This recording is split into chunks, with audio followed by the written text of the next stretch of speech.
Hello dear student, আসসালামু আলাইকুম। School of breaking কেমিস্ট্রির পক্ষ থেকে আজকে আমরা নতুন একটা টপিক পড়ব। টপিকটার নাম হচ্ছে কেমিক্যাল বন্ড বা রাসায়নিক বন্ধন। রাসায়নিক বন্ধন পড়তে গেলে শুরুতেই আমাদের মাথায় চিন্তা আসে যে বন্ধনটা আসলে কেন হয়।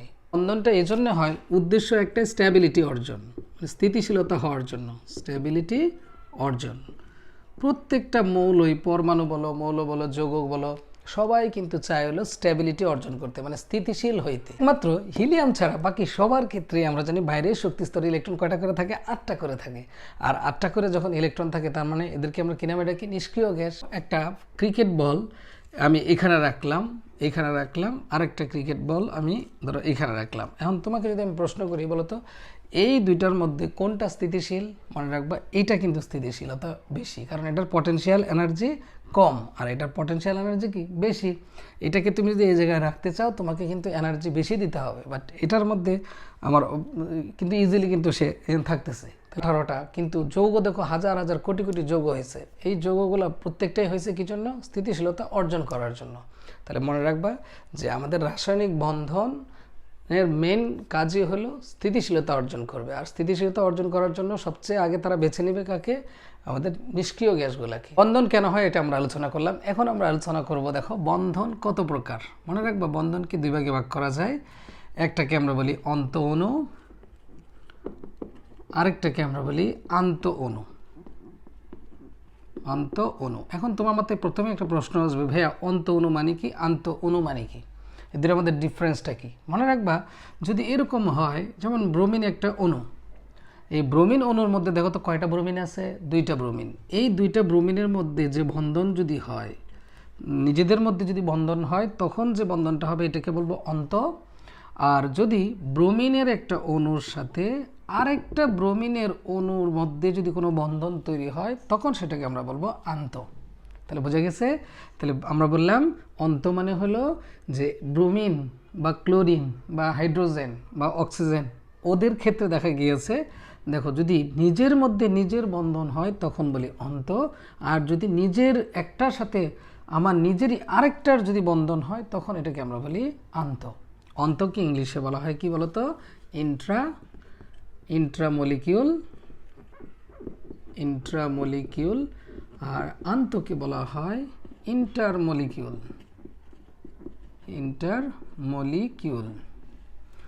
এখন তুমি মনে রাখবা যে এই অন্ত অণুটাকে আরও কয়েকটা ভাগে ভাগ করা যায়। যেমন ধরো আয়নিক। আয়নিক মানে জানি কি? আমরা জানি যে আয়নিক হলো ইলেকট্রন আদান প্রদানের মাধ্যমে যে বন্ধনটা হয় সেটাকে বলা হয় আয়নিক বন্ধন। তো এই জন্য তুমি একটা কথা মনে রাখবা, কমপ্লিট ট্রান্সফার অফ ইলেকট্রন, মানে ইলেকট্রনের পরিপূর্ণ আদান প্রদানটাকে আমরা বলবো আয়নিক বন্ধন। আর সমযোজী কি? সমযোজী আমরা জানি যে ইলেকট্রন শেয়ারের মাধ্যমে যে বন্ধনটা হয়, 2টা পরমাণুর মধ্যে যদি আমাদের ইলেকট্রনের শেয়ার হয়, শেয়ারের মাধ্যমে যদি একটা কোনো বন্ধন তৈরি হয়, সেটাকে আমরা বলি সমযোজী। এই সমযোজীটা আমরা জানি এইটার মধ্যে আরেকটা পার্ট আছে, এটাকে বলা হয় সন্নিবেশ। তো সন্নিবেশের ক্ষেত্রে তোমরা অনেকেই আছো, সন্নিবেশ জিনিসটা আর সমযোজী দুইটাকে এক বানায় ফেলো। মনে রাখবা হ্যাঁ, এটা সন্নিবেশটাও কিন্তু সমযোজী, কিন্তু দুইটার মধ্যে কিন্তু হালকা একটু ডিফারেন্স আছে। কীরকম ডিফারেন্স? যেমন ধরো আমি একটা বিজনেস করতেছি, এই বিজনেসের মধ্যে আমি দিলাম ধরো 5 লাখ টাকা, তুমি 1 টাকাও দাও নাই, না দিয়ে এখন আমরা যে একটা বিজনেস করতেছি, এখন দেখা গেছে 1 মাস পরে লাভ হয়েছে 1 লাখ টাকা। এখন তুমি আমার এসে বলতেছো, ভাইয়া আমাকে 50,000 টাকা দেন আপনার লাভের। তো দেখো তুমি কিন্তু কিছুই দাও নাই, না দিয়ে কিন্তু আমার সাথে কিন্তু তুমি শেয়ারে কিন্তু আসো। তাহলে কিছু না দিয়ে যে বন্ধনটা তৈরি হবে, সেই বন্ধনটাকে আমরা বলবো সন্নিবেশ। ওকে, আরেকটা আছে দেখো ধাতব বন্ধন। ধাতব বন্ধন মানে কি? যে আমরা জানি ধাতুগুলোর মধ্যে মুক্ত অনেক ইলেকট্রন থাকে। এই মুক্ত ইলেকট্রনগুলার তোমার দেখা গেছে দৌড়াদৌড়ির কারণে বা চলাচলের কারণে যে বন্ধনটা তৈরি হয়, সেটাকে বলা হবে ধাতব বন্ধন। আবার আন্ত অণু যেগুলো আমরা বলতেছি, এদের মধ্যেও আবার আমরা জানি অনেকগুলো বন্ধন পাওয়া যায়। কি কি বন্ধন পাওয়া যায়? দেখো প্রথমে মনে রাখবা হাইড্রোজেন বন্ধন। হাইড্রোজেন বন্ধন কোথায় কোথায় পাওয়া যায়? মানে একটা ওয়ার্ড মনে রাখবা, ফন। ফন মানে কি? Fluorine, oxygen, nitrogen. এই 3টা অণু বা পরমাণু বা মৌল যেখানেই থাকবে, সেখানে আমার হাইড্রোজেন বন্ধন পাওয়া যাবে। যেমন তোমাকে আমি যদি জিজ্ঞেস করি HBr, আরেকটা দিলাম তোমাকে H2O, বললাম এই দুইটার মধ্যে কোথায় হাইড্রোজেন বন্ধন আছে, তুমি মনে রাখবা H2O ওর মধ্যে কিন্তু হাইড্রোজেন বন্ধন আছে, ঠিক আছে, এটার মধ্যে কিন্তু নাই। কেন নাই? কারণ আমরা জানি ফোনের এখানে আছে অক্সিজেন। আচ্ছা, ঠিক তেমনি তোমাকে আমি যদি বলি HCl, আরেকটা দিলাম তোমাকে HF, দিয়ে জিজ্ঞেস করলাম যে এই দুইটা যৌগের মধ্যে কোনটার মধ্যে হাইড্রোজেন বন্ধন আছে, তুমি মনে রাখবা এটার মধ্যে কিন্তু হাইড্রোজেন বন্ধন আছে, এটার মধ্যে নাই। কেন নাই? কারণ আমরা জানি ফোনের ফ্লোরিন এখানে আছে। তো এভাবে এই জিনিসগুলোকে বের করতে হয়।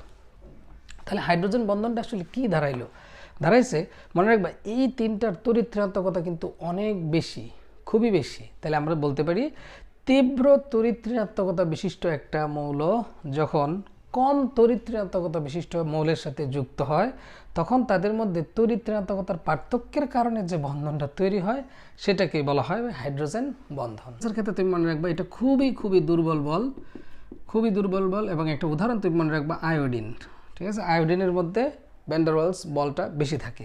আচ্ছা, আরেকটা মনে রাখবা ডাইপোল বন্ধন। ডাইপোল মানে কি আমরা জানি, যেমন HCl দিলাম, ডাইপোলের ক্ষেত্রে একটা কথা তুমি মনে রাখবা যে পোলার যৌগগুলোর ক্ষেত্রেই ডাইপোল হয়।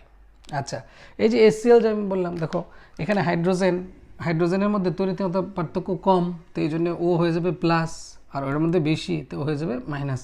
তাহলে দেখো দুইটা পোল হয়েছে, একটা প্লাস পোল আর একটা মাইনাস পোল। আবার যদি এরকমভাবে এর পাশে যদি আরেকটা হাইড্রোজেন ফ্লোরাইড নাও, এই দেখো HCl নিলা, তখন তুমি দেখো এখানে হাইড্রোজেন হবে প্লাস আর ক্লোরিন হবে মাইনাস, আর একটা হলো ডাইপোল। এদের মধ্যে যে বন্ধনটা এটাকে আমরা বলি ডাইপোল।